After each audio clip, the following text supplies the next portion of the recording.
అందరికీ నమస్కారం. నిన్న ఫిబ్రవరి 1, 2026 సంవత్సరం నిన్న పర్చూర్లో రైతు సాధికార సంస్థ chairman retired IAS officer Shri Pendeganti Vijay Kumar sir గారిని కలవడం. చాలామంది నేను ఎప్పుడు చూడడమే కానీ ఈ ఫోటోలు వీడియోలో చూడడమే కానీ రియల్గా నిన్ననే కలవడం, ఆయన చేతుల మీదుగా సన్మానం పొందడం, అవార్డు తీసుకోవడం, ఉత్తమ రైతు అవార్డు పొందడం సంతోషకరమైన విషయం. అదేవిధంగా పరుచూరు ఎమ్మెల్యే శ్రీ ఏలూరు సాంబశివరావు గారికి ప్రత్యేక కృతజ్ఞతలు. అదేవిధంగా ఆ ప్రోగ్రాం కండక్ట్ చేసినటువంటి రంజాన్ రమేష్ గారికి హృదయపూర్వక కృతజ్ఞతలు.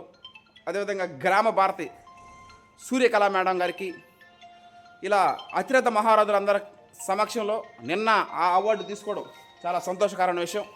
ఒక యువ రైతుగా, ఒక ప్రకృతి రత్నగా, ఒక ఉత్తమ రైతు అవార్డు గ్రహీత అంటే వరి సాగులో తీసుకోవడం, ఒక రైస్ మిల్లర్గా, ఒక పుస్తక రచయితగా, ఇలా అన్ని శాఖల్లో ముందుకు సాగడం, విజయం సాధించడం ఒక సంతోషకరమైన విషయం ఇది. ఈ విధంగా నిన్న ఒక మర్చిపోలేని ఘట్టం నా లైఫ్లో. సివిఆర్ పద్ధతిలో వరి సాగు చేస్తున్నందుకు వచ్చినటువంటి ఆ అవార్డులు, సన్మానాలు, సత్కారాలు ఇలాంటివంటి నా టీం మెంబర్స్ కొంతకాని గంగాధర్ గారికి, అదేవిధంగా టీం మెంబర్స్ అందరికీ నాకు సహాయ సహకారాలు ఇచ్చి 2021లో మన ప్రారంభించడం జరిగింది.